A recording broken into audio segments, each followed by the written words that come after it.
So a question I had was, what did the charging stations look like or locations look like on the map? And you can't get an answer unless you have a Ford EV. So anyways, this is how you get inside the vehicle. Step on the brake, and then you turn it on like a normal car. And then does some fancy work there. You go to nav, and let's say we're in Tucson right now, but let's say we want to go to San Diego. San Diego. All right, so we just typed in San Diego on this nav button, and it said 355, but now it's saying 400, 401. So I guess these are like different routes that you can take.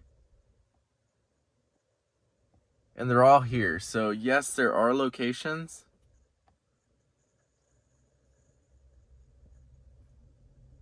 Oh, go back to nav. So it does have 3 charge locations. So it's quite different from the Tesla. Well, maybe, let's find out. I don't know where it's at. It doesn't give me like an exit or anything. But that looks like Yuma. That looks like El Centro.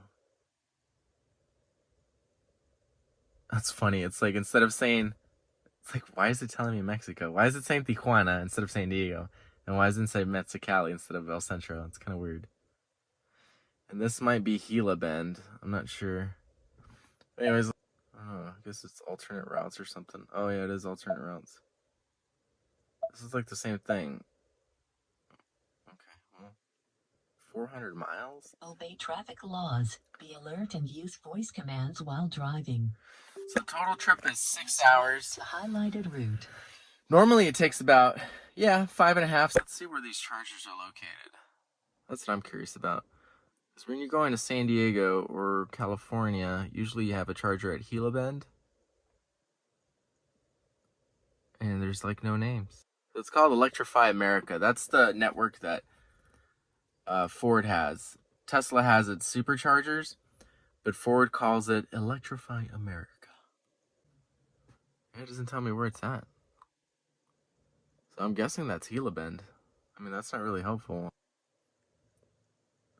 Let's do that. Chargers. See if it gives me an address for the charger. Okay, cool. So we got one in Casa Grande.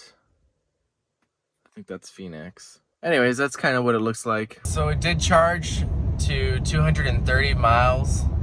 So I guess that's the top, 230. Despite me putting in the vehicle, or in the actual vehicle itself, like the Ford, not the app, only to charge to 93%, and decided to charge up to 100%. I don't know why it did that. So it does stop like a Tesla, like where you let off of the gas or the accelerator. I guess it's not called the gas pedal anymore, huh? And it does stop, but it feels like a truck.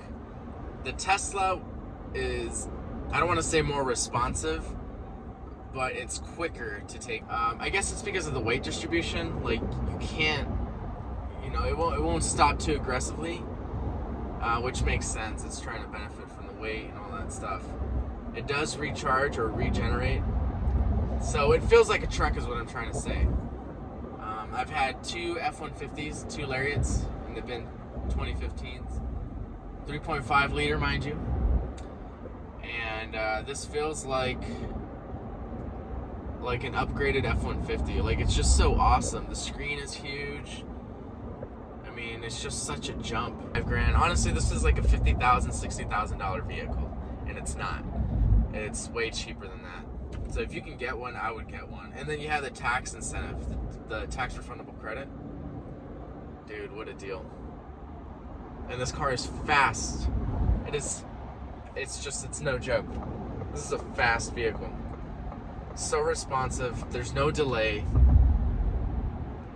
You can't compare it to gas vehicles anymore. You just can't. You can't compare an EV to a gas vehicle. Totally incomparable. I gotta compare this to a Tesla. And it's quick like a Tesla too. You know what I did notice about this Ford is that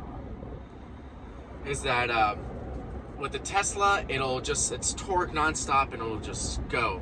But with the Ford, when you take off, it'll take off just enough so it spins the wheels but gains a little traction, and then once it gets going, it accelerates again, and you get like a second wind. It's like oh, kind of like that, if that makes any sense. The Tesla doesn't. The Tesla is just like so efficient with its moves, and it goes. There's no like second wind. But yeah, that's something I did notice with the Ford. It kind of takes off, and then once it has its grip, it takes off again, and it's quick. So I think like 0 to 40, it's got to be like 2.5 seconds, maybe 3 seconds, and then it takes probably like another second and a half to get to 60 miles an hour. It doesn't have adaptive cruise control. What it does have is like lane alert. I guess on a long trip it would come in handy. There's this button right here on the steering wheel, and it just tells you, it vibrates like a rumble pack on a PlayStation. It rumbles to let you know when you're going over the line or about to hit the line. Control. I wish it did have adaptive cruise control. I have it on the Model Y, and I do use it a lot, but you know, you have people that are going like 40, 50 or whatever under the speed limit, and then eventually you're gonna have to pass them up, so you disengage, engage, disengage, engage, disengage, engage. So like on a long straightaway you do use it, but on the day-to-day I don't use it. You know. So this feels like a truck. It does have cruise control. Yeah, I just wanted to mention the technology on the Pro package is that it has cruise control, and that's about it. I guess I would use it on a long trip. And actually, you know what? It might be even more like intuitive, right? Because like how I said, on the Tesla, you're engaging and disengaging, engaging and disengaging all the time to passive vehicles when you're using adaptive cruise control or that automated system it has. But on this, you know, you just drive, you know, and if you need a little reminder that you're going over the line because you're texting and driving, then I could see that being a good thing.